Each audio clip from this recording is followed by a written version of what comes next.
Hello to everyone, welcome back to the channel. जैसे कि आप लोगों को पता है कि प्रिपरेशन सीरीज स्टार्ट हो चुकी है for government dialysis technician exam के लिए। चाहे आप कहीं का भी एग्जाम दे रहे हो, आरआरबी का, केजीएमयू का, एमपी का, एसजीपीजीआई का, आरएमएल में जो वैकेंसी आई थी लखनऊ में उसका, यूपीओएमएस का, राजस्थान का, आईकेडी का, सीआरपीएफ हो गया, एमआरबी, केपीएससी एंड अदर। तो इन सब के लिए सीरीज स्टार्ट कर दी गई है। एंड एप्लीकेशन पे आप लोगों ने क्या क्रेजी रेस्पॉन्स दिखाया है। आप लोगों को पता है नेफ्रोडायलिसिस के नाम से हमारा ऐप लॉन्च हुआ है, ठीक है। तो आपको प्ले स्टोर में भी वो मिल जाएगा। तो वहाँ पे सीरीज एकदम स्टार्ट हो चुकी है। और जो उस पर रेस्पॉन्स दिखाया है ना, क्या क्रेजी रेस्पॉन्स है आप लोगों का। काफ़ी स्टूडेंट है वो कह रहे थे कि सर हम उसमें एनरोल नहीं कर पाए। तो उनके लिए भी इस वीडियो में हम बात करेंगे कि आप लोग कैसे एनरोल कर सकते हो। प्रिपरेशन सीरीज है लेक्चर नंबर 2, जिसमें हम बात करेंगे आज principle of dialysis and extra corporeal circuit. देखो एक चीज़ है, अगर आपको सच में गवर्नमेंट जॉब का एग्जाम क्वालिफाई करना है तो उसके लिए आपको सबसे पहले थ्योरी 0 से 100% करनी होगी अपनी, ठीक है। अब जिसकी 50% ऑलरेडी उसको भी 100% तक जाना पड़ेगा थ्योरी में। फिर आपको प्रैक्टिकल अप्रोच में वो 100% तक जाना पड़ेगा, ठीक है। फिर आप जो एमसीक्यू लगाओगे उसमें आपको पता होना चाहिए कि एलिमिनेशन ट्रिक क्या होती है, ऑप्शन को कैसे एलिमिनेट करते हैं एंड स्किप कैसे करते हैं क्वेश्चन को। अब करने को तो आप एग्जाम में देखोगे स्टूडेंट 90 क्वेश्चन करके आ जाते हैं, ठीक है। अब पर जब उनके मार्क्स आते हैं तो वो 42 43, क्योंकि नेगेटिव मार्किंग होती है आजकल, ठीक है। नेगेटिव मार्किंग में वो क्वेश्चन गलत चले जाते हैं क्योंकि उनको वो ट्रिक पता ही नहीं कि ऑप्शन को कैसे एलिमिनेट करना है, क्वेश्चन को कैसे स्किप करना है। तो ये ट्रिक आपको आनी चाहिए। तो जो इन चीज जिस स्टूडेंट को सब चीज़ें आती हैं वो एग्ज़ाम को बहुत ईजिली क्वालिफाई कर ले जाएंगे, ठीक है। अगर आप सोच रहे हो सिर्फ एमसीक्यू कहीं से करके, कुछ स्टूडेंट एमसीक्यू की प्रैक्टिस करते हैं बस, और तो वो सोचते हैं कि एग्ज़ाम क्लियर हो जाएगा। देखो हर किसी का अपना एक एक तरीका होता है, ठीक है। मैं तो यही कहूँगा आप अपनी तरफ से 100% करके चलो। आपको थ्योरी 100% कर लेनी है, प्रैक्टिकल अप्रोच आपको अच्छी होनी चाहिए, सिनेरियो बेस्ड क्वेश्चन किस तरीके से आते हैं, ठीक है। जिस इस वीडियो में हम बात करेंगे सारी चीज़ें, एक लेक्चर आपको देख के समझ में आ जाएगा। और एमसीक्यू एलिमिनेशन कैसे करते हैं, एमसीक्यू के जो ऑप्शन होते हैं उनको कैसे एलिमिनेट करते हैं और क्वेश्चन कैसे स्किप किया जाता है, ठीक है। तो इसमें हम 2 टॉपिक क्लियर कर देंगे एकदम। और principle of dialysis and extra corporal circuit जो होता है ना, उसको एकदम डीप से देखेंगे। और कैसे कैसे क्वेश्चन बन सकते हैं ये हम प्रैक्टिस क्वेश्चन देखेंगे। एंड इसका एक तरीके से पोस्टमार्टम करेंगे अच्छी तरीके से। आप देखना आज आपको बहुत सारी चीज़ें क्लियर हो जाएंगी एक्स्ट्रा जो होती हैं। देखो सबसे पहले आपको कुछ स्टूडेंट कहते हैं कि सर वीडियो नोट्स कहाँ से मिलेंगे, आप लोगों को ऐप पे चले जाना है, ठीक है। ऐप पे आपको इजीली मिल जाएंगे। एंड ये जो लेक्चर डल रहा है इसकी आपको पीडीएफ चाहिए तो टेलीग्राम मस्ट है आपको ज्वाइन, बहुत ज़रूरी है। अगर आप लोगों को अपडेट रहना है टेलीग्राम पे ज्वाइन हो जाना, ठीक है।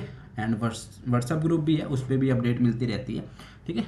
तो आप देखोगे यहाँ पे नेफ्रोडायलिसिस एक चैनल है जिस पे अभी आप वीडियो देख रहे हो। आने वाले टाइम पे इसी वाले पे वीडियो देखने को मिलेगी आपको सुजीत फैकल्टी ऑफ डायलिसिस वाले पे, जो यूट्यूब चैनल है, क्योंकि इसी पे हम प्रैक्टिस सीरीज निकालेंगे और अपडेट वैकेंसीज की इसी पे आती हैं, ठीक है। ज़्यादातर जो वैकेंसी की अपडेट आती है, एडमिट कार्ड हो गया, वैकेंसी कौन सी नहीं आई है और कौन सी आने वाली है, उसके बारे में हम लोग इस वाले चैनल पे बात करते हैं, फैकल्टी वाले पे, ओके। तो स्टार्ट करते हैं। देखो प्रिंसिपल ऑफ डायलिसिस पढ़ने के लिए कुछ चीज़ें आपको पहले जरूरी है कि आपको आनी चाहिए। जैसे आपको सॉल्यूशन पता होना चाहिए, सॉल्वेंट पता होना चाहिए, सोल्यूट पता होना चाहिए इन कॉन्टेक्स्ट ऑफ डायलिसिस। देखो और जनरली आप बुक में देखोगे तो वो जनरली सिर्फ इनकी डेफिनेशन लिख के रखते हैं, बट आपको इन कॉन्टेक्स्ट डायलिसिस पता होना चाहिए, ठीक है। तो सबसे पहले सॉल्यूशन देंगे। सॉल्यूशन क्या है आप लोगों को पता है, बचपन से पढ़ते आ रहे हैं, मिक्सचर है किसका, सोल्यूट एंड सॉल्वेंट का, ठीक है। But in context of dialysis देखोगे तो इसमें ब्लड एंड डायलिसिस दोनों एक सॉल्यूशन है। ब्लड के अंदर आपको पता है क्या होता है, वेस्ट प्रोडक्ट होते हैं सारे, यूरिया, क्रिएटिनिन, यूरिक एसिड, ये क्या है ब्लड के अंदर है। तो इसमें क्या मिक्स है, सोल्यूट हो गया एंड प्लस सॉल्वेंट हो गया, तो उनको मिला के क्या बन गया ये सॉल्यूशन। ऐसे डायलिजेट में आप देखोगे तो एक सॉल्वेंट होता है जो लिक्विड पार्ट है, उसके अंदर फिर इलेक्ट्रोलाइट्स होते हैं सारे, sodium, potassium, magnesium, soda bicarb. तो ये सब क्या है डायलिजेट में मिक्स है, ठीक है। वो सब क्या है सोल्यूट से, और ये क्या है सॉल्वेंट है, तो ये एक सॉल्यूशन बन गया, ओके। इन कॉन्टेक्स्ट ऑफ हमने डायलिसिस देखा। सॉल्वेंट क्या होता है, सॉल्वेंट देखोगे, solvent is the liquid part of the solution that dissolve solute. वही बहुत सिंपल सा एग्जांपल, आप एक कंटेनर ले लो, इसके अंदर पानी आ गया, इसमें आपने क्या डाल दिया, शुगर डाल दिया। तो शुगर क्या हो गया, ये सॉल्यूट हो गया और ये सॉल्वेंट हो गया। लेकिन इन कॉन्टेक्स्ट ऑफ डायलिसिस देखेंगे तो डायलिसिस में वाटर इन ब्लड, ठीक है, ब्लड के अंदर जितना भी वाटर है वो एक क्या है सॉल्वेंट है, और बाकी सब चीज़ें क्या है सोल्यूट है। और ऐसे ही वाटर इन डायलिजेट, डायलिजेट के अंदर जो भी लिक्विड पार्ट है, वाटर पार्ट है, वो सॉल्वेंट है, ठीक है। जैसे water in blood transport nutrients electrolyte based, ये क्या है ये सब एक सॉल्यूट है एंड वाटर वाला पार्ट एक सॉल्वेंट है। ठीक है, तो आपको इन कॉन्टेक्स्ट ऑफ डायलिसिस समझना है ये चीज़ें, आगे प्रिंसिपल अच्छे से पढ़ने के लिए। सॉल्यूट क्या होते हैं? सॉल्यूट आपको पता है जो डिजोल्व किए जाते हैं। जैसे आपका हमने ये एग्जांपल देखा था, इसमें जो शुगर है ये क्या है? सॉल्यूट है, substance dissolve in the solvent which include electrolytes, wastes and toxins. ठीक है, यूरिया, क्रिएटिनिन, सोडियम, पोटेशियम, ये सब क्या है? ये सॉल्यूट्स हैं जो हम जो रिमूव होते हैं ड्यूरिंग डायलिसिस। डिफ्यूजन हम पढ़ते हैं in patient dialysis, in dialysis waste solute example urea move from blood to the dialysate by diffusion। ये तो हम अभी डिटेल में अच्छे से देखेंगे, इसका तो अच्छे तरीके से एकदम पोस्टमार्टम करेंगे। ठीक है, इसकी चिंता मत करो आप लोग को आज बहुत सारी चीज़ें क्लियर हो जाएंगी कि एग्जैक्टली होता क्या है। Intracellular, extracellular and intravascular space, इन तीनों के बारे में हम जानेंगे। ठीक है, सबसे पहले आप देखोगे इंट्रासेलुलर स्पेस। तो देखो डायलिसिस में अभी आप देखोगे ना, हिस्ट्री में ऐसा नहीं हुआ होगा कि आपको इस तरीके से कहीं भी कंटेंट मिला हो। पहली बात तो ये। ठीक है, दूसरी चीज कि एक पीपीटी दिखा करके या फिर कहीं एमसीक्यू दिखा करके तो कोई भी पढ़ा सकता है या कोई भी समझा सकता है, बट इस तरीके से जो समझाना हो गया ना, इस लेक्चर को कंप्लीट करने के बाद आपको पता लगेगा कि जीरो से स्टार्ट किया था एंड कितने एडवांस तक हम चले गए अभी। The space inside the cell, intracellular नाम से समझ में आ रहा है, इंट्रासेलुलर मतलब सेल के अंदर का स्पेस। अब हम यहाँ पे बना देते हैं सेल। ठीक है, ये बन गई सेल। अब इसके अंदर जो ये सब स्पेस है, इसके अंदर क्या भरा हुआ है? इसके अंदर का फ्लूइड, उसे हम क्या बोलेंगे? इंट्रासेलुलर स्पेस बोलेंगे। जो भी इसके अंदर फ्लूइड होगा वो इज ये स्पेस कहलाएगा, हम कहेंगे इंट्रासेलुलर स्पेस का फ्लूइड है। ठीक है, आने वाले टाइम में जब अभी हम और डिस्कशन करेंगे। Muscle cell, red blood cell. ठीक है, हाँ एग्जाम्पल में दे दिया कि जो आरबीसीज होती हैं वो एक तरीके की सेल्स हैं, उसके अंदर भी क्या होता है, वो उसके अंदर भी एक इंट्रासेलुलर स्पेस होता है जिसके अंदर फ्लूइड जमा हो। About 70% of total body water, limited exchange occur during dialysis. क्योंकि ये सेल्स के अंदर का स्पेस है, इसलिए ड्यूरिंग डायलिसिस आप देखोगे सबसे पहले जो फ्लूइड रिमूव होता है इंट्रावेस्कुलर से होता है, जो कि अभी हम नीचे देखेंगे। फिर उसके बाद एक्स्ट्रा सेलुलर स्पेस का फ्लूइड रिमूव होता है, फिर इंट्रा सेलुलर पे आते हैं। ठीक है, अभी हम नीचे देखेंगे, आपको क्लियर हो जाएगा। एक्स्ट्रा सेलुलर स्पेस मतलब ये सेल्स हैं, इसके साइड साइड में जो स्पेस भरा हुआ है जिसे इंटरस्टिशियल स्पेस भी बोलते हैं। ठीक है, यहाँ पे जो इनके बीच बीच में भरा हुआ है उनको क्या बोला जाता है? एक्स्ट्रा सेलुलर स्पेस बोला जाता है। जो सेल्स के एकदम जहाँ भी जगह बची है बीच में वो जाके वहाँ जम जाता है। ठीक है, वो अपनी जगह बना लेता है, तो उसको हम extracellular space. The space outside the cell including interstitial intravascular fluid where dialysis target waste removal. ठीक है, इंटरस्टिशियल फ्लूइड एंड प्लाज्मा इसका एग्जांपल हो गया। About 20% of total body water. पहली बात तो आपको पता है किसी का 100 kg वेट है तो उसका हम बॉडी वाटर कितना लेते हैं? मानते हैं कि 60 से 65% या 70% उसके अंदर होगा। 60 to 70 ले लो परसेंट। ठीक है, अब इसका भी 70% क्या होगा? इंट्रा सेलुलर स्पेस होगा। ठीक है, इंट्रा, इसका भी 70%, इसका भी 60 to 70 का भी। एंड एक्स्ट्रा सेलुलर स्पेस कितना होगा? 20%। ठीक है, एंड आपका इंट्रावैस्कुलर स्पेस कितना हो गया? वो भी 20%। ठीक है, इंट्रावैस्कुलर जो वेसल्स के अंदर होता है, अभी हम देखेंगे। ठीक है, वैस्कुलर से समझ आना जो वेसल्स के अंदर का फ्लूइड है। The portion extracellular fluid with in the blood vessel plasma directly interacting with the dialyser. आप लोगों को पता है कि सबसे पहले डायलिजर के अंदर क्या जाता है? आप नीडलिंग किस में करते हो? वेसल्स के अंदर तो नीडलिंग करते हो ना, वेन को भी तो कैनुलेट करते हो ना, तो वेन के अंदर क्या है? वो इंट्रा वेस्कुलर स्पेस ही तो है। तो वहाँ जो ब्लड होता है उसके अंदर जो भी फ्लूइड है सबसे पहले वही रिमूव होता है, plasma within the veins and arteries. ठीक है, about 20% of total body water immediate change in the solute concentration and fluid removal occur here during dialysis. यहाँ आपको ये समझ में आएगा कि क्या डिफ्यूजन आपने डायलिसिस में ही पढ़ा है, क्या डिफ्यूजन बॉडी में नहीं होता है? बॉडी में होता है तो कब होता है? कोई पेशेंट का अगर यूरिया आफ्टर डायलिसिस आपने 60% कम कर दिया, उसका 2 घंटे बाद फिर बढ़ गया, तो उसके पीछे क्या लॉजिक रहा वो आप अच्छे तरीके से समझोगे प्रिंसिपल कराने के बाद मैं आपको समझा दूँ, जब डिफिजन पढ़ेंगे उसमें मैं आपको क्लियर कर दूंगा कि क्यों पेशेंट का फिर 2 घंटे बाद यूरिया बढ़ जाता है। चलिए अब आ जाते हैं diffusion, osmosis, ultrafiltration, convection and adsorption. ठीक है, तो इन चारों के बारे में हम बात करेंगे। सबसे पहले देखेंगे डिफ्यूजन। डिफ्यूजन क्या होता है? Movement of solutes from an area of high concentration to area of low concentration through SPM. ये बहुत एक सिंपल सी डेफिनेशन है। ठीक है, हाई टू लो। ठीक है, और किसकी हेल्प से जा रहा है? सेमी परवियल मेम्ब्रेन की हेल्प से। तो ये एक हम शुरू से पढ़ते आ रहे हैं। अब इसको कैसे समझें डायलेजर में? ये क्या है? एक डायलेजर है। ठीक है, ये मेम्ब्रेन है, इसके अंदर ब्लड मूव कर रहा है, एंड यहाँ पे क्या है? डायलिजेट है। यहाँ से डायलिजेट जा रहा है और यहाँ से रिमूव हो रहा है। अब आपको क्या देखना है इसमें कि जो भी यहाँ पे यूरिया, क्रिएटिनिन, यूरिक एसिड है वो ज़्यादा है, एंड डायलिजेट के अंदर इसकी वैल्यू क्या है? 0 है। तो यहाँ से ये इधर शिफ्ट हो जाते हैं बाय द डिफ्यूजन। ठीक है, removal of urea, creatinine and electrolytes from blood to dialysate, जो अभी बताया वही चीज़ आपको क्लियर होगी। Driven by concentration gradient. Concentration gradient पे काम करता है, जिसकी कंसंट्रेशन जिधर ज़्यादा है उससे अपोजिट साइड में शिफ्ट होगी। कुछ चीज़ें इलेक्ट्रोलाइट्स अगर जैसे पोटेशियम है यहाँ पे, और जैसे सोडा बाइकार्ब। ठीक है, बाइकार्ब हम यूज करते हैं कि पेशेंट एसिडोसिस में होता है तो उसको एल्कलाइन बनाना है हमें। ठीक है, एक तरीके से नॉर्मल की तरफ लेके आना उसका पीएच। तो क्या होता है? डायलिजेट से वो ब्लड की तरफ जाता है, जो भी चीज़ एसिडिक होती है, तो वो क्या करता है? पेशेंट को एक बफर का एज अ बफर काम करता है, इक्विलिब्रियम पॉइंट मेंटेन करने की कोशिश करता है। Use for small molecular weight substance.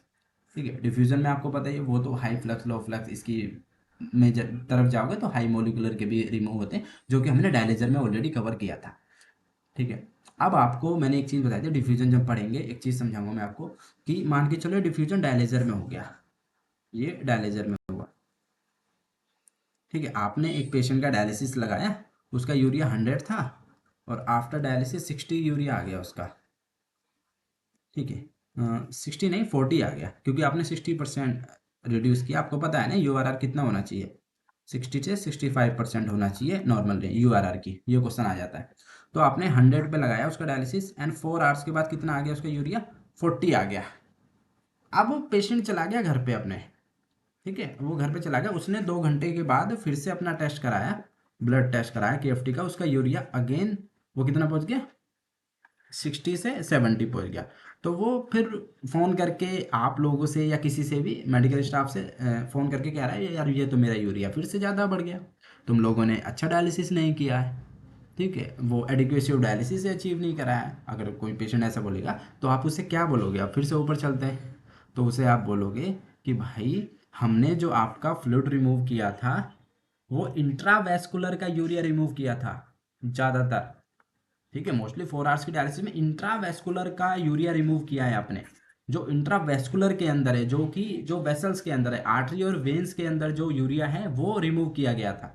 ठीक है, अब वो किडनी फेलियर पेशेंट है, उसके तो भाई इंट्रा सेलुलर स्पेस में भी यूरिया है, एक्स्ट्रा सेलुलर स्पेस, क्योंकि यहाँ पे जहाँ जहाँ फ्लूइड का डिस्ट्रीब्यूशन होता है वहाँ वहाँ यूरिया का भी डिस्ट्रीब्यूशन होता है। यूरिया को फ्लूइड चाहिए एक कहीं पे जाने के लिए, वो अकेला मूव नहीं करता है। वो कहता भाई मेरे बस की नहीं है, मैं चल नहीं सकता, मेरे को पकड़ के लेके चलो। तो जो फ्लूइड है, जो वाटर कंटेंट है, वो क्या करता है? यूरिया को अपने साथ लेके जाता है। तो इंट्रा सेलुलर स्पेस का जो यूरिया है, एक्स्ट्रा सेलुलर स्पेस का जो यूरिया है, वो अगेन बॉडी के अंदर डिफ्यूजन करेगा। कैसे करेगा? इंट्रावेस्कुलर का यूरिया कम हो गया, 40 आ गया, अब धीरे धीरे ये शिफ्ट होना चालू हो जाएगा यहाँ से यहाँ पे, फ्लूइड भी साथ में यूरिया भी। जो एक्स्ट्रा सेलुलर स्पेस में फ्लूइड है वो धीरे धीरे कम हो, आपको देखोगे कि डायलिसिस के बाद स्वेलिंग कम होती चली जाती थोड़ी थोड़ी। ठीक है, तो वो क्या होगा? एक्स्ट्रा सेलुलर स्पेस का जो यूरिया है वो धीरे धीरे इंट्रावेस्कुलर में चला जाएगा, एंड इंट्रा सेलुलर का भी। तो इन दोनों की यूरिया जो है वाटर के साथ अकेले नहीं मूव करेगा। फिर मैंने बताया कि ये अकेले नहीं चल सकती, ये इंडिपेंडेंट नहीं है, डिपेंडेंट रहता है। तो ये फ्लूइड के साथ वापिस से इंट्रावेस्कुलर में मूव कर जाएगा। ठीक है, ये हो गई वेसल्स, और ये हो गया आउटर सारा स्पेस, सेल्स वगैरह, इंट्रावेस्कुलर वेसल। तो यहाँ से यूरिया वापिस वेसल्स के अंदर आ जाएगा। ठीक है, तो ये होता है आफ्टर 2 आवर्स के बाद। तो इसलिए पेशेंट को हमेशा समझा के रखो कि भाई आप घर पे टेस्ट कराओगे तो आपका यूरिया ज़्यादा आएगा, क्योंकि फिर से आपकी बॉडी में रिवर्स डिफ्यूजन हो जाएगा। ठीक है, रिवर्स डिफ्यूजन हो गया उसकी बॉडी के अंदर। अब अगेन ब्लड के अंदर कंसंट्रेशन कम है एंड बाहर ज़्यादा है, तो वो बाहर से अंदर की तरफ चला गया यूरिया। ठीक है, तो इसको रिवर्स डिफ्यूजन बोला। तो ये कॉन्सेप्ट है इसके पीछे का, क्वेश्चन इस पे बन जाते हैं और वही कर पाएगा जिसको इतनी डीपली नॉलेज होगी। ओके, ठीक है, ऑस्मोसिस की तरफ आते हैं। ऑस्मोसिस, पहली बात तो मैंने एक वीडियो बनाई थी 2 साल पहले, मैंने ये चीज़ क्लियर कर दी थी कि ऑस्मोसिस कभी भी डायलिसिस के अंदर नहीं होता है। ठीक है, ये बात आपको क्लियर होनी चाहिए। बाकी ऐसा कहीं जनरली लिखा नहीं होता, रेयर ही कोई बुक होगी जिनमें लिखा होगा कि ऑस्मोसिस बॉडी के अंदर होता है, बट जनरली बस ऑस्मोसिस लिख के छोड़ देते हैं और कोई इसको अच्छे से क्लियर नहीं करता है। ठीक है, चलिए, movement of water across a SPM membrane from area of low solute concentration to high solute concentration. इसमें हमेशा याद रखना सिर्फ एक टर्म की वाटर मूव करेगा। अब यहाँ पे आप सोल्यूट ले लो या फिर low solute concentration to high solute concentration. ठीक है, हमने एग्जांपल कैसे देखा था, एक मान लो ये कंटेनर है, इसमें किशमिश रखी हुई है, इसके अंदर आप पानी डाल दो, तो पानी क्या है, एक सॉल्वेंट है। ठीक है, मतलब वाटर है, फ्लूइड है। अब वो क्या करेगा, यहाँ जाएगा, अब देखेगा कि भाई किशमिश तो श्रिंक हुई पड़ी है, अब इसके अंदर घुस जाएगा किशमिश के अंदर। ठीक है, तो किशमिश वो फूल जाएंगी। तो ये ओस्मोसिस था एक तरीके से। अब डायलिसिस में कैसे काम कर रहा है, डायलिसिस में अभी आपको ऊपर समझाया जैसे डिफ्यूजन था ना। अब डिफ्यूजन में क्या हो रहा था कि यूरिया मूव कर रहा है, हमने उसमें यूरिया पढ़ा था बस। अब यहाँ मान के चलो ये वेसल्स हैं, इसके अंदर पहले से क्या है, फ्लूइड है।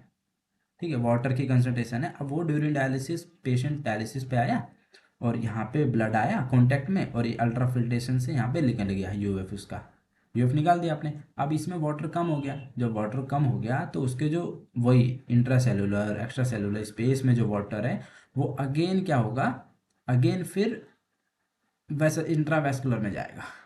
ठीक है, वेसल्स के अंदर में जाएगा। तो अभी क्या हुआ, ये क्या बन गया, यहाँ पे जो फ्लूइड है यहाँ पे ये खुद सॉल्वेंट बन गया। ठीक है, यहाँ पे क्या बन गया, ये सॉल्वेंट बन गया। अब सॉल्वेंट यहाँ पे ये बना, तो सॉल्वेंट मूव कहाँ से कर रहा है, हाई कंसंट्रेशन से लो कंसंट्रेशन की तरफ। इन कॉन्टेक्स्ट ऑफ डायलिसिस देखना है आपको। ठीक है, वो किसमिस वाला भी छोड़ दो, इन कॉन्टेक्स्ट ऑफ डायलिसिस देखना है कि हाई कंसंट्रेशन यहाँ पे सॉल्वेंट की ज़्यादा हो गई।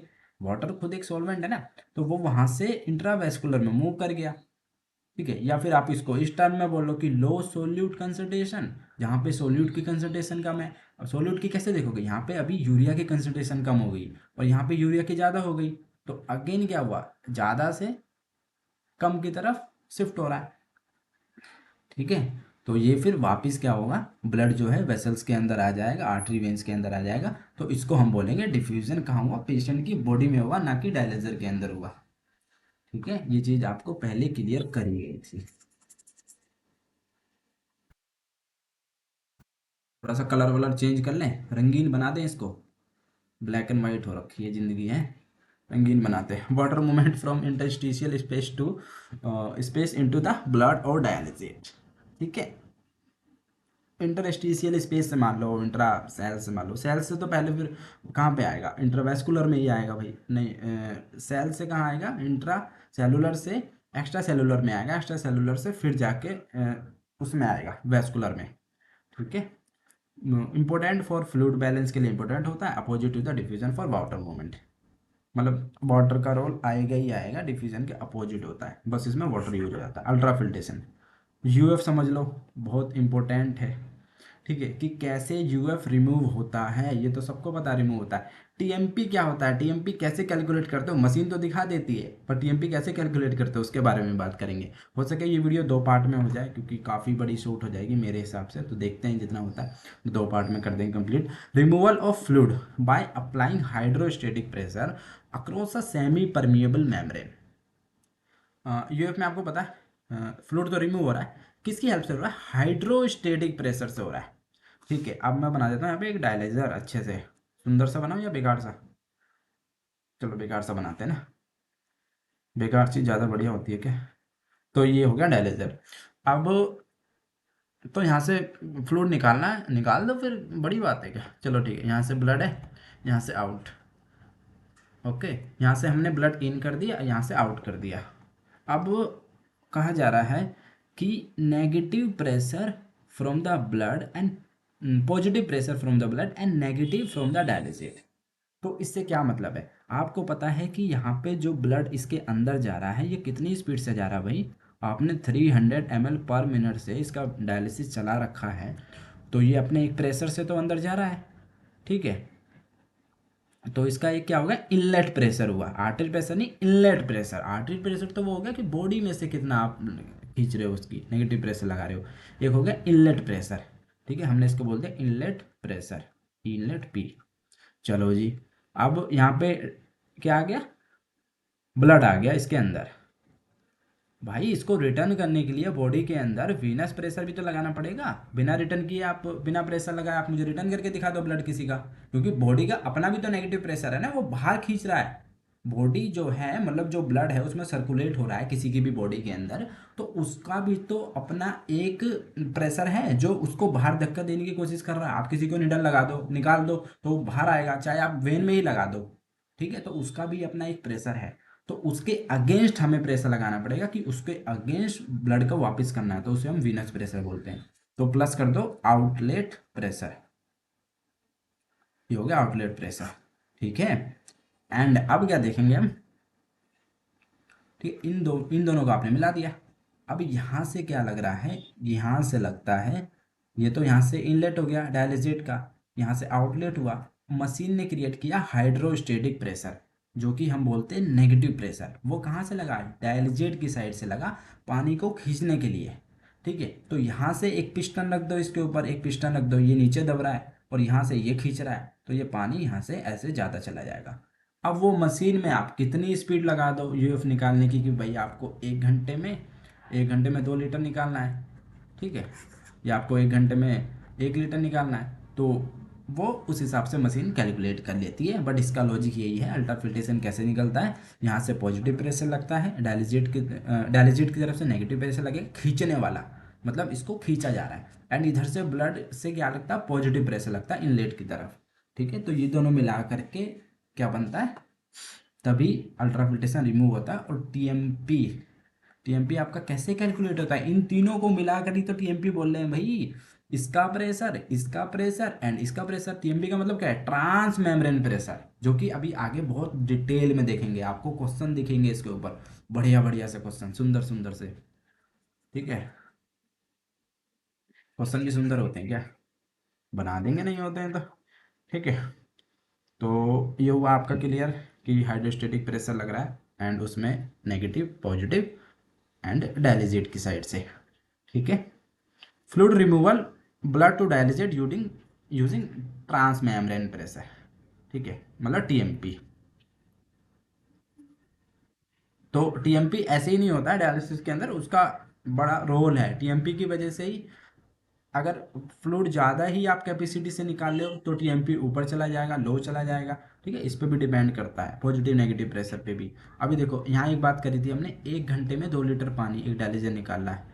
आप हर डायलिजर से थोड़ी 1 घंटे में 2 लीटर पानी निकलवा लोगे, ठीक है, उसका केयूएफ होना चाहिए, जो कि यहाँ थोड़ा सा डिस्कस कर लेते हैं, क्योंकि ये टॉपिक डायलिजर में मैंने कवर किया था, अगर आप लोगों ने वीडियो देखी होगी वो वाली। तो इसमें मान के चलो एक डायलेजर है, कोई F6 डायलेजर आप यूज कर रहे हो, ठीक है, और उसका जो अल्ट्राफिल्ट्रेशन कोफिशिएंट है KUF है, वो कितना है, मान के चलो 10 है, ठीक है।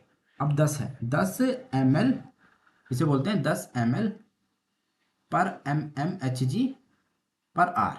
इसका मतलब क्या होता है, इसका मतलब होता है कि 10 ml, ठीक है, mmHg मतलब टीएमपी कितना कितना टीएमपी रहता है डायलिसिस में, 100 के आसपास रहता है, ठीक है। और उसके हिसाब से ज़्यादा हो तो ज़्यादा रख लो, कोई दिक्कत नहीं है, फिर भी इतना पानी निकल पाएगा। अब इसका अल्ट्राफिल्ट्रेशन कोफिशिएंट ही जब इतना है, 1 घंटे में, 1 घंटे यहाँ रख दो और इनको कैलकुलेट करोगे कितना आएगा, 1000 ml, मतलब 1 लीटर। 1 घंटे में 1 लीटर पानी आप निकलवा रहे हो डायलिजर से, तो ठीक है, वो नॉर्मली निकाल देगा। अब आप उसी डायलिजर से 1 घंटे में कहो भाई तू 2.5 लीटर निकाल के दे मेरे को नहीं पता, उसकी कैपेसिटी से ज़्यादा काम करा रहे हो, तो वो कहेगा लाओ भाई मैं तुम्हारा टीएमपी ऊपर नीचे करूँगा, वो टीएमपी को बढ़ा देगा सीधा, भाई प्रेशर ज़्यादा लगा रहे हो तुम, उसकी कैपेसिटी नहीं है डायलिजर की इतनी, ठीक है। तो ये आपको समझना पड़ेगा, हर डायलिजर का KUF 10 नहीं होता है। हाई फ्लो डायलिजर जो होंगे उनका 20 से ऊपर होगा, आप उनसे निकलवा लो 2-2.5 लीटर पानी 1 घंटे में, वो निकाल के दे देंगे। पर जिनका लो फ्लक्स डायलिजर होते हैं, जिनका 5 होता है, उनसे तो आप उम्मीद ही मत करो, निकालोगे टीएमपी ज़्यादा जाएगा, फिर क्लोटिंग के चांस होंगे, ठीक है, तो ये सब चीज़ें होती हैं जो कि डायलिसिस में मैंने क्लियर किया था, यहाँ थोड़ा इसलिए बता दिया क्योंकि टीएमपी की बात आई थी बीच में। ओके, चलो, तो फिर आपका अल्टरप्रिटेशन हो गया कंट्रोल फ्लूइड ओवरलोड इन dialysis adjust using pressure gradient.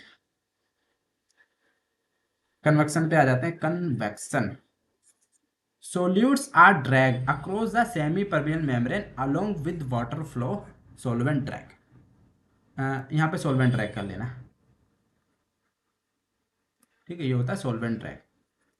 अब देखो ये क्या समझ रहे हो, मैं आपको सिंपल से बताता हूँ एक लॉजिक, थोड़ा सा अच्छा सुंदर सा डायग्राम। मान के चलो आप हो, जो भी आप वीडियो देख रहे हो, ठीक है, आप गए हो, एक गोवा है, ये गोवा, गोवा के बीच में गए हो, यहाँ पे एकदम पानी है, ये सब पानी है, और यहाँ पे ऐसे बीच है, और यहाँ पे टेबल वेबल लगी हुई है खूब मज़े से, ठीक है, और आप यहाँ पे बैठे हो, एकदम मस्ती कर रहे हो, बैठ के इंजॉय कर रहे हो, ठीक है।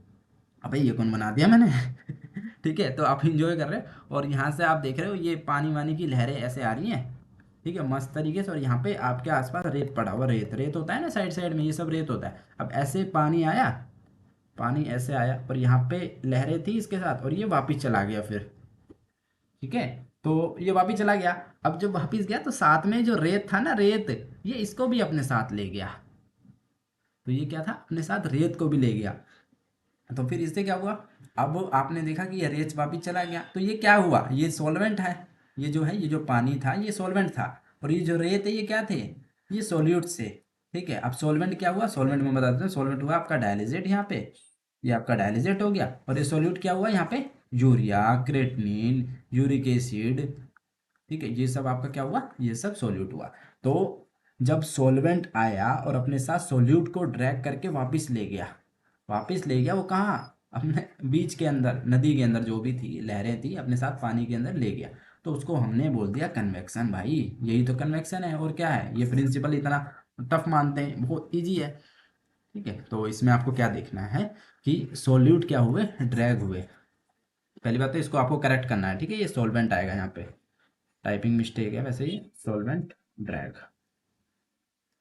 solute are dragged across the SPM membrane along with the water flow, तो उसे क्या बोला हमने, solvent drag बोला, ठीक है। Removal of middle molecule like cytokines during hemodiafiltration, convection की हेल्प से ही मिडल मॉलिक्यूलर रिमूव किए जा सकते हैं, या फिर लार्ज मॉलिक्यूलर के जो डाल्टन साइज के मॉलिक्यूल्स होते हैं, ठीक है, लार्ज डाल्टन साइज के या फिर मिडल के, वही रिमूव किए जा सकते हैं, मतलब कन्वेक्शन से ही रिमूव किया जा सकते हैं, डिफ्यूजन से नहीं, ठीक है। इफेक्टिव फॉर लार्जर सॉल्यूट्स, ठीक है। तो एच में हो गया आपका, एच में हो गया आपका, CRRT में हो गया, ये क्या यूज़ होता है, ये यूज़ होता है। और जो मॉडिफिकेशन पढ़ेंगे तो आपको अच्छे तरीके से इसका और थोड़ा पोस्टमार्टम कर देंगे सॉल्वेंट ड्रैग का। तो सॉल्वेंट ड्रैग आप समझ गए, ठीक है, डायलेजर है, सॉल्वेंट आया और डायलेजर के अंदर जो भी इम्प्योरिटी थी अपने साथ ले गया, तो ये आपका कन्वेक्शन हो गया, ये क्लियर होता है आप लोग, ठीक है।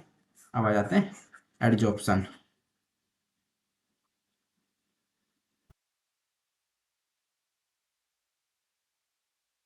एडजॉर्प्शन समझ लो, ये डायलिसिस का प्रिंसिपल नहीं है, पहली बात तो ये क्लियर कर लेना, ठीक है। कभी कभी कहते हैं भाई डायलिसिस का प्रिंसिपल है क्या, डायलिसिस में आपका आरओ के अंदर आता है, ये फिर से एक आपको प्लस पॉइंट मिल जाता है क्वेश्चन। तो यही खासियत है मेरे से अगर आप लोग सीख रहे हो तो खासियत ये है, एडजॉर्प्शन आपका होता है कार्बन फिल्टर के अंदर, क्योंकि जो कार्बन फिल्टर के अंदर मैकेनिज्म है ना, वही आपका इसमें होता है एडजॉर्प्शन में, ठीक है। कार्बन फिल्टर है, इसमें आपको पता है चारकोल होता है, तो जो क्लोरीन क्लोरोमाइन होते हैं वो उसकी सरफेस पे अडेयर हो जाते हैं, ठीक है, चारकोल के, मतलब चिपक जाते हैं एक तरीके से, तो उसको हम एडजॉर्प्शन बोल देते हैं। तो कार्बन फिल्टर के अंदर यही वाला प्रिंसिपल होता है, ओके। क्लोरीन क्लोरोमाइन क्या करते हैं, हिमोलाइसिस कोर्स करते हैं, ओके, अगर ज़्यादा नॉर्मल रेंज से हो तो। बाइंडिंग ऑफ मोलिक्यूल टॉक्सिन्स और solutes to the surface of the dialysis membrane और एडजॉर्प्शन मटेरियल, वही जो अभी समझा है एकदम वही है। मान के चलो आपके पास एक फिल्टर है, आपको क्या करना है, एडजॉर्प्शन प्रोसेस करना है। अभी हम बात नहीं कर रहे कि आप हीमोपरफ्यूजन कर रहे हो, साइटोसोल्व कर रहे हो,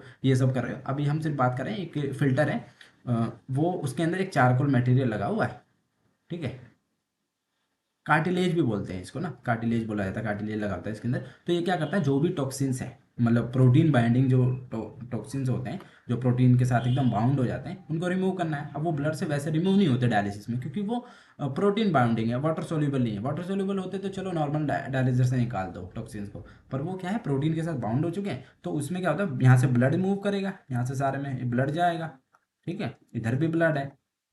तो अब ब्लड के अंदर जो भी ये प्रोटीन बाउंड टॉक्सिन्स होंगे, ये इसके सरफेस पे चिपक जाएंगे, ठीक है। जब सरफेस पे चिपक जाएंगे तो फिर क्या होगा, फिर वो रिमूव हो गए, पेशेंट सही हो जाएगा, तो ये होगा, ठीक है। तो ये आपका हीमोपरफ्यूजन हो गया, ठीक है, साइटोसोर्ब हो गए, इन सब में ये यूज होता है। हीमोपरफ्यूजन में तो ये किया हुआ है तो उसका पता है, ओके। एंड साइटोसोर्ब में भी आई थिंक जो उसका है, मैंने वीडियो डाल रखी है, अगर आप लोग देखोगे साइटोसोर्ब वाले की अलग से। Removal of protein bound toxins endotoxins विया एडजॉर्प्टिव मटेरियल। तो एडजॉर्प्शन अब याद रखना, एडजॉर्प्शन अलग होता है और एब्जॉर्प्शन अलग होता है, ठीक है। तो जो एबीओ करते हैं उसमें भी हम क्या करते हैं, इम्यूनो एडजॉर्प्शन किया जाता है, ये वाला प्रोसेस किया, उसमें भी मॉलिक्यूल अडेयर होते हैं, बस उसमें एंटीजन वाला खेल होता है, ए कॉलम अलग बी कॉलम अलग ये होते हैं, ठीक है। तो उसके बारे में भी अब जब मॉडिफिकेशन पढ़ेंगे ना, डायलिसिस की मॉडलिटीज पढ़ेंगे, कैसे कैसे मॉडिफाई कर दी गया, उसमें हम ये सब एकदम डिटेल में देखेंगे। Enhance clearance of solutes not remove by diffusion और convection useful in the modern dialysis technique, ठीक है। तो जो कि डिफ्यूजन और कन्वेक्शन से नहीं रिमूव कर सकते हैं, उनको हम एडजॉर्प्शन के थ्रू रिमूव करते हैं, ठीक है। क्योंकि प्रोटीन बाइंड सब्सटेंस होते हैं, टॉक्सिन्स होते हैं, इनको वाटर सोल्यूबल नहीं होते हैं, क्योंकि जब भाई ये प्रोटीन बाउंड हो गए तो नॉर्मली तो डिफ्यूजन से कन्वेक्शन से जा ही नहीं पाएंगे, ओके। अब आ जाओ EBC, extra corporeal blood circuit. भाई बहुत इंपॉर्टेंट टॉपिक है, और इससे आपको इतना कुछ सीखने को मिलेगा, ठीक है, कि आपकी जो नॉलेज है एकदम टॉप नॉच हो जाएगी इस टॉपिक में। तो अभी सारों में तो तभी हो पाएगी जब आप सारे लेक्चर कंप्लीट कर लोगे, ठीक है। जितने लेक्चर है जब आप कंप्लीट कर लोगे ना, तो आप अब देखना आपकी जो नॉलेज है वो एकदम अलग ही लेवल पे हो जाएगी। But principle of dialysis and extra corporeal blood circuit की आपकी नॉलेज एकदम बढ़िया हो जाएगी अगर आप ये पूरा लेक्चर कंप्लीट करते हो। तो दो पार्ट में शूट हो पाएगा मेरे को जहाँ तक लगता है। Is a system used in the dialysis to circulate the patient blood outside their body, facilitating the removal of waste product, toxins and excess fluid while maintaining proper biochemical balance।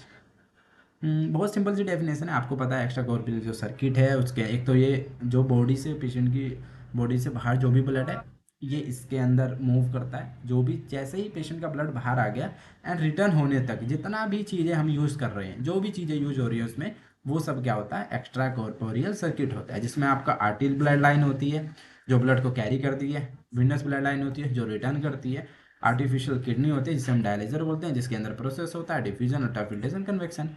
Pump होता है blood pump, जिस आपको पता है 250 से 200 से 350 तक रखते हैं जनरली। वेरिन पंप होता है जो एंटीकोगुलेशन देने के लिए होता है। एयर डिटेक्टर होता है जो एयर बबल को रिमूव करता है एंड प्रिवेंट करता है एयर एम्बोलिज्म होने से पेशेंट के। प्रेशर मॉनिटर होता है जो कि आर्टरी और वीनस प्रेशर को डिटेक्ट करता है, blockage and disconnection and clotting होने से प्रिवेंट करता है।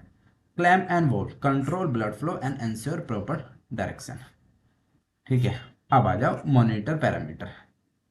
जो फ्लो रेट होता है ब्लड का वो कितना रख सकते हैं, 200 से 500 ml। डायलिजेट फ्लो रेट 500 से 800, ये एक रेंज दी गई है, जरूरी नहीं है, वो डिपेंड करता है। कहीं कहीं लोग 500 भी कर लेते हैं ब्लड फ्लो, 400 भी कर लेते हैं, बट इंडिया में आप देखोगे 350 लास्ट करते हैं, मैक्सिमम 400 भी कर लेते हैं कभी कभी, ठीक है। प्रेशर लिमिट, आर्टरी प्रेशर हमेशा माइनस में होता है, अच्छे से याद रख लेना, इसके ऊपर क्वेश्चन आ जाता है कि आर्टरी प्रेशर कितना होता है। नॉर्मल रेंज -250 से लेके 350 mmHg तक की इसकी रेंज होती है।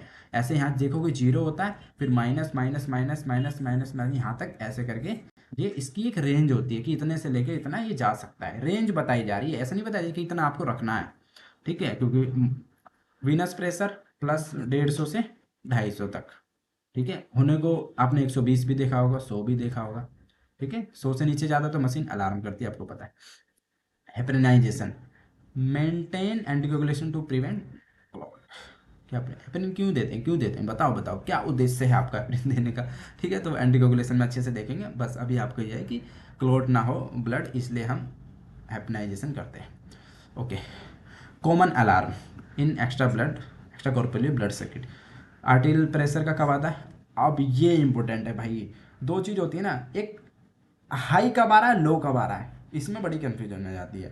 ठीक है, तो आपको एक टर्म पता होनी चाहिए कि आर्टरी प्रेशर इन कंडीशन में आएगा, निडल डिस्क्लोजमेंट, आर्टियल लाइन किंक हो गई है, ओक्लूजन हो गया है, इस केस में आएगा। वीनस प्रेशर अलार्म कब आएगा, clot formation, venous line kink और निडल डिस्प्लेसमेंट, इसमें आ सकता है। एयर लीक अलार्म कब आएगा, air bubble in circuit detect by a detector, and blood leak alarm कब आएगा, rupture in the dialysis membrane causing to the blood mix with the dialysis. ये कॉमन है जो आपने सुना ही होगा, आर्टरी प्रेशर कब आए, बट मेन क्या है, पॉजिटिव नेगेटिव कब आएगा।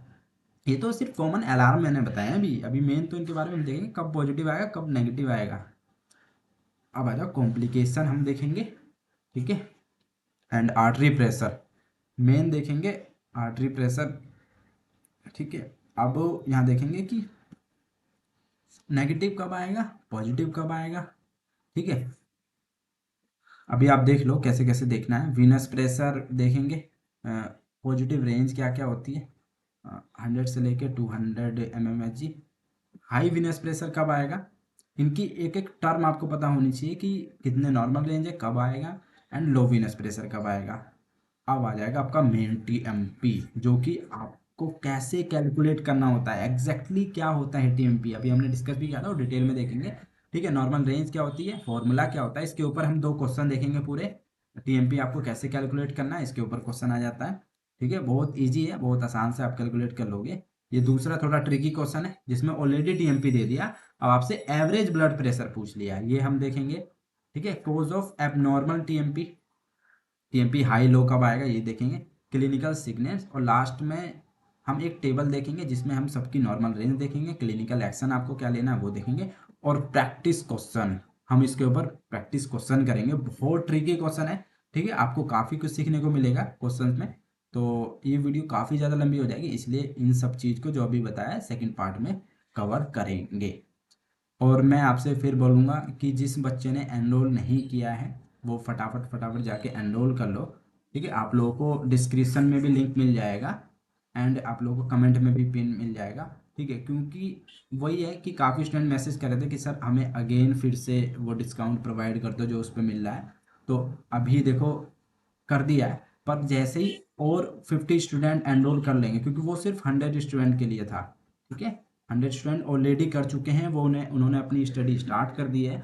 और आप लोगों से भी मैं कह रहा हूँ, अगर आपने कोई आरआरबी का, एसजीपीजीआई का, केजीएमयू का, एमपी का आपने भरा हुआ है, तो आप जो ऑल लेक्चर है ना, आप थोड़ी आराम से,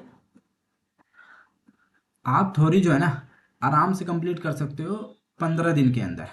ठीक है, 15 दिन में आप थ्योरी और साथ में जो डेली प्रैक्टिस सेट है वो आप लगा लो, वीकली लगा लो, एंड आपके पीडीएफ नोट्स ये सारे कंप्लीट करके आप 15 दिन और प्रैक्टिस कर लो, मतलब 1 मंथ में आप तैयारी इतनी बढ़िया कर सकते हो कि आपका आराम से सिलेक्शन हो जाएगा। ठीक है, तो अगेन 50 स्टूडेंट के लिए डिस्काउंट दिया जा रहा है, आप लोग चले जाना और उसमें कर लेना, क्योंकि जैसे ही 150 स्टूडेंट, क्योंकि मैं चाहता हूँ हमारे साथ ओनली 200 स्टूडेंट जुड़े, बट 200 का सिलेक्शन हो जाए, चाहे वो किसी भी बोर्ड का एग्जाम दे रहे हो, क्योंकि सिलेबस इस तरीके से कराया जा रहा है कि आपका सारा कवर होगा। ठीक है, ऑल सिलेबस मैं धीरे धीरे अपडेट कर दूंगा, जितने काफ़ी बोर्ड का सिलेबस वहाँ अपडेट कर दिया गया है, तो काफ़ी और कर देंगे, और practice set and full mock test आपको उस पर दिए जा रहे हैं वो भी।